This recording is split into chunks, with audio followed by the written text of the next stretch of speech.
एक दिन सुबह सुबह चंदनपुर गांव में सन्नाटा छा जाता है। अरे बहन, तुझे पता है वो जो सुरेश है ना? कौन? वह तोतला? अरे वही जो सरपंच जी के घर के पास रहता है, उसका किसी ने खून कर दिया। क्या खून? और वो भी हमारे गांव में? हाँ, अभी अभी सरपंच साहब ने पुलिस को खबर की है, वो बस आती ही होगी। तभी पुलिस की गाड़ी सुरेश के घर आती है। पुलिस वहाँ पर लाश को देखती है। सुरेश की लाश खून से लथपथ जमीन पर पड़ी होती है। पुलिस पूरे घर को अच्छे से देखती है। अच्छा, तो आप ये बताइए कि सुरेश की किसी से दुश्मनी थी या आपको किसी पर शक है? उसका आप सबसे कैसा रिश्ता था? अरे साहब, सुरेश हमारे गांव में नया नया आया था। दुश्मनी का तो हमें नहीं पता, लेकिन इसकी वो दूध वाले राजू से कुछ दिन पहले लड़ाई जरूर हुई थी। सुरेश ने राजू का सारा दूध बर्बाद कर दिया था। हाँ, और उस दूध वाले राजू ने उसे गुस्से में जान से मारने तक की धमकी दी थी। क्या दूध बर्बाद होने पर जान से मारने की धमकी? अरे हाँ साहब, वह बात कुछ ऐसी थी कि सुरेश राजू से रोज दूध लेता था, लेकिन आज तक उसके पैसे नहीं दिए। और उस दिन राजू सुरेश से पैसे मांगने के लिए घर आया, तो सुरेश ने मना कर दिया और उसका सारा दूध भी बर्बाद कर दिया। फिर दोनों में बहुत बड़ी लड़ाई हो गई और उस दिन सुरेश को राजू ने धमकी भी दी थी। आप और क्या क्या जानते हैं सुरेश के बारे में? मुझे सब बताइए। और क्या सुरेश शराब भी पीता था? साहब, गांव में तो उसकी इतनी ज्यादा किसी से बोलचाल नहीं थी, पर हाँ, वह जब भी पास से निकलता था उसमें शराब की बू जरूर आती थी। वह हर रोज शहर जाया करता था, पर शहर में कहाँ जाता, क्या करता, ये भी हम में से किसी को नहीं पता। फिर हवलदार, सर ये देखिए मुझे क्या मिला। इंस्पेक्टर के सामने एक लाल मोती का टुकड़ा रखता है। पुलिस वहाँ पर सील लगा देती है और राजू के यहाँ पूछताछ करनी चाहती है। राजू उसके घर में लेटा हुआ था। तभी दरवाजे पर खटखटाने की आवाज होती है। अरे भाग्यवान, जाओ और जाकर दरवाजा देखो जरा, इस वक्त कौन है? राजू की पत्नी खिड़की से झांक कर देखती है तो उसे पुलिस की गाड़ी दिखती है। वो घबराती हुई राजू के पास जाती है। पुलिस, हमारे घर में पुलिस आई है। आप सच सच बताएं, आपने कुछ गलत काम तो नहीं शुरू कर दिया है ना? क्या पुलिस? अरे बाप रे, सुन, मुझे कहीं छुपा दे। अरे पर तुमने आखिर किया क्या है जो तुम पुलिस से छुपाने की बात कर रहे हो? अरे मेरी माँ, अभी तो मुझे कहीं छुपा दे, मैं तुझे बाद में सब कुछ बताता हूँ। राजू की पत्नी उसे एक बड़े से संदूक में छुपा देती है और दरवाजा खोलती है। अरे पुलिस, आप यहाँ कैसे? क्या यह राजू दूध वाले का ही घर है? हाँ, घर तो उन्हीं का है। अच्छा, तो कहाँ है आपके पति? वो तो यहाँ नहीं है, वो तो शहर गए हुए हैं। क्या शहर? तो वो वहाँ से कब तक आएगा? वो मुझे नहीं पता। अरे ये मेरी पत्नी है कि दुश्मन? क्या जरूरत थी बताने की कि यही मेरा घर है? तभी उसका दम घुटने लगता है और वो जोर जोर से खांसने लगता है।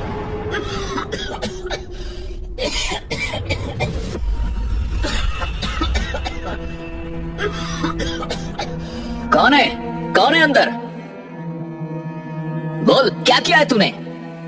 अरे साहब, मुझे माफ कर दो, मुझसे बहुत बड़ी गलती हो गई। अब आगे से मैं ऐसा कभी नहीं करूँगा। क्या आगे से नहीं करूँगा? तू कुछ करने के लायक बचेगा तभी तो कुछ करेगा ना। अरे इंस्पेक्टर साहब, मैं आपके पैर पड़ता हूँ, हाथ जोड़ता हूँ, पर मुझे छोड़ दीजिए। अरे मुझे कोई बताएगा इन्होंने किया क्या है? अरे मुझे क्या पता था कि इस गलती की मुझे इतनी बड़ी सजा मिलेगी। मैं तो बस दूध में पानी मिला मिला कर बेचता था और कुछ दिनों से पाउडर वाले दूध को बेचता था, पर मुझे क्या पता था कि इस गुनाह की मुझे इतनी बड़ी सजा मिलेगी। क्या? तो तुम मुझसे इसलिए बच रहे थे? हाँ, और नहीं तो क्या। मतलब तुमने सुरेश का खून नहीं किया? क्या खून? और ये ये तो एक मक्खी भी नहीं मार सकते, इंसान का खून क्या करेंगे? अच्छा, तो इसका मतलब कि तुमने सुरेश का खून नहीं किया? नहीं, और कौन सुरेश? वही जिससे तुमने लड़ाई की थी उस दिन, जिसने तुम्हारा सारा दूध बर्बाद कर दिया था। अरे साहब, मैं तो वह कब का भूल गया। और वैसे भी वह मेरा उधार नहीं चुका रहा था, तो बस इसीलिए मैंने उसे धमकी दी थी। फिर पुलिस उनके घर से चली जाती है। इंस्पेक्टर पुलिस स्टेशन में बैठा होता है कि तभी फोन की घंटी बजती है। क्या? अच्छा ठीक है, मैं अभी आता हूँ। हवलदार चलो जल्दी, हमें रामपुर जाना है। पर साहब रामपुर क्यों? किसी का खून हुआ है। फिर पुलिस जहाँ खून हुआ था वहाँ पहुँच जाती है। दिनेश क्या करता था और क्या उसकी किसी से दुश्मनी थी? नहीं नहीं, यहाँ पर तो उसकी किसी से दुश्मनी नहीं थी, पर वह अपने काम से शहर जाता था। पर वहाँ किसी से दुश्मनी हो तो पता नहीं। अच्छा तो दिनेश करता क्या था? साहब वह किसी दवाइयों की फैक्ट्री में काम करने जाया करता था और हाँ, उससे शराब की लत भी थी। पुलिस वहाँ से चली जाती है। इंस्पेक्टर बैठा हुआ कुछ सोच रहा था। क्या हुआ साहब? मैं ये सोच रहा था कि 2 ही दिनों में 2 खून हो गए। और तुमने एक बात पर गौर किया? क्या साहब? सुरेश और दिनेश दोनों के पेट में जो छुरा घोपा गया था वो एक ही तरह से घोपा गया था और दोनों के घर की हालत भी एक जैसी थी। वह खूनी आया, बैठा और फिर उस खूनी ने खून किया होगा। हाँ, और जैसा मोती हमें सुरेश के घर मिला था वैसा ही दिनेश के लाश के पास भी मिला। अच्छा सुनो, वह जो दोनों मोती हैं वो मेरे पास लेकर आओ। फिर हवलदार दोनों मोतियों के टुकड़ों को इंस्पेक्टर जुगनू की टेबल पर रख देता है। अरे ये तो दोनों बिल्कुल एक जैसे हैं और देखो इन्हें जोड़ने पर जुड़ भी रहे हैं। इसका मतलब है कि दोनों का खून किसी एक ही इंसान ने किया है।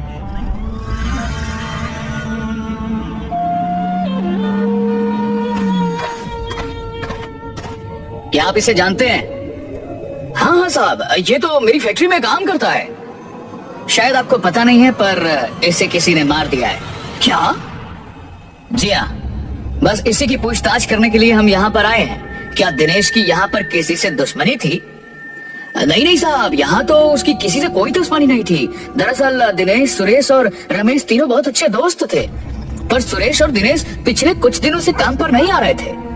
क्या यह वही सुरेश है? जी हाँ। मैनेजर साहब, आपके इन दोनों कर्मचारियों की हत्या हो चुकी है। क्या? सुरेश भी? जी, हम रमेश से मिलना चाहते हैं। जी बिल्कुल। फिर मैनेजर रमेश को बुलाता है। क्या आप ही दिनेश और सुरेश के दोस्त रमेश हैं? जी हाँ, मैं ही सुरेश और दिनेश का दोस्त रमेश हूँ। तब तो आपको पता ही होगा कि सुरेश और दिनेश को किसी ने मार दिया है। जी हाँ इंस्पेक्टर साहब, मुझे आज ही सुबह पता चला। इंस्पेक्टर साहब ये देखिए, मुझे भी कोई धमकी भरे खत भेज रहा है। हो रहा हुआ खूनी मुझे भी मारना चाहता है, पर मुझे समझ नहीं आ रहा कि उसकी हम तीनों से क्या दुश्मनी है। तुम शराब भी पीते हो? जी वो कभी कभार। इसका मतलब कि तुम तीनों एक साथ ही शराब पीने जाते होंगे। हाँ, हम तीनों काम खत्म करके फैक्ट्री के पास वाली शराब की दुकान पर जाते थे, पर सुरेश और दिनेश दोनों ही बहुत ज्यादा शराब पीते थे। कभी कभी तो शराब के ठेके पर ही पड़े हुए मिलते।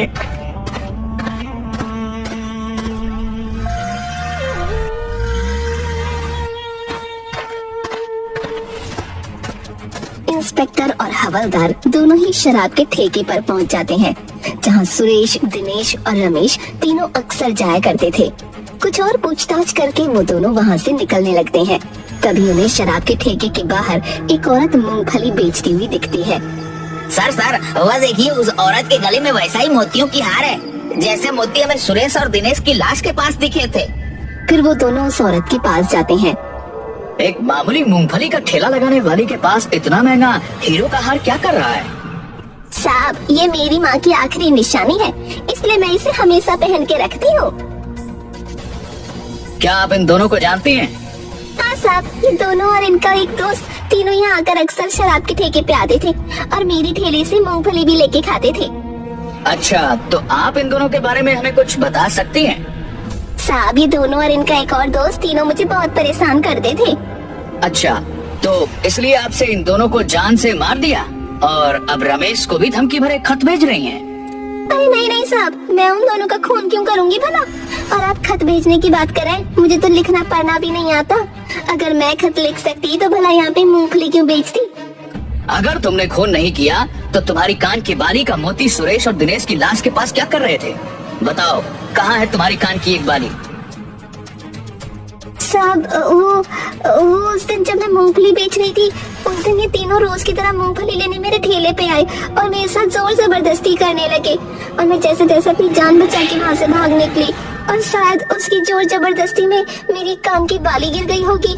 मेरा भरोसा कीजिए साहब, मैंने किसी को नहीं मारा, मैं अपने बेटे की कसम खा के कहती हूँ।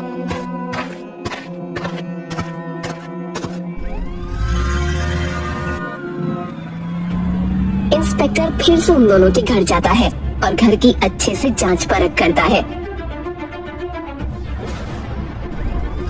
इंस्पेक्टर हवलदार को लेकर कहीं निकल जाता है।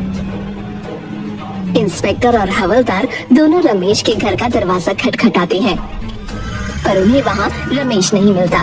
वो दोनों कुछ ही दूरी पर जाते हैं, तब उन्हें रमेश भागता हुआ दिखता है। वो रमेश को पकड़ लेते हैं। बताओ, अपने ही दोस्तों का खून क्यों किया तुमने? अरे साहब, मैं क्यों करूंगा भला अपने ही दोस्तों का खून? बता, क्यों किया अपने दोस्तों का खून? बताता हूँ साहब। सुरेश और दिनेश दोनों ने मुझसे बहुत सारा उधार ले रखा था और दोनों ही उधार चुकाने का नाम नहीं ले रहे थे। एक दिन जब मैंने दोनों से उधार मांगा, तब उन्होंने साफ साफ इनकार कर दिया। तब गुस्से में आकर मैंने दोनों को मारने का सोचा। उस दिन जब हम तीनों शराब के ठेके पर से निकले, तब मैंने सुरेश को बहुत ज्यादा शराब पिला दी और उसे छोड़ने के लिए उसके घर तक गया। वह शराब के नशे में था।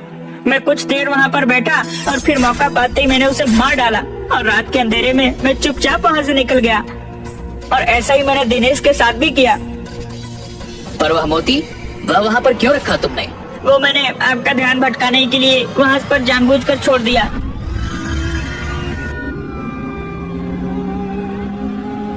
और फिर पुलिस उसे जेल में बंद कर देती है। पर सर, आपको कैसे पता चला कि सुरेश और दिनेश का खून उसके ही दोस्त ने किया है? जब मैं दिनेश और सुरेश के घर फिर से गया, तब मुझे सुरेश के घर में सिगरेट का एक छोटा सा टुकड़ा और वैसा ही लाइटर मिला जैसा कि उस दिन रमेश के पास देखा था।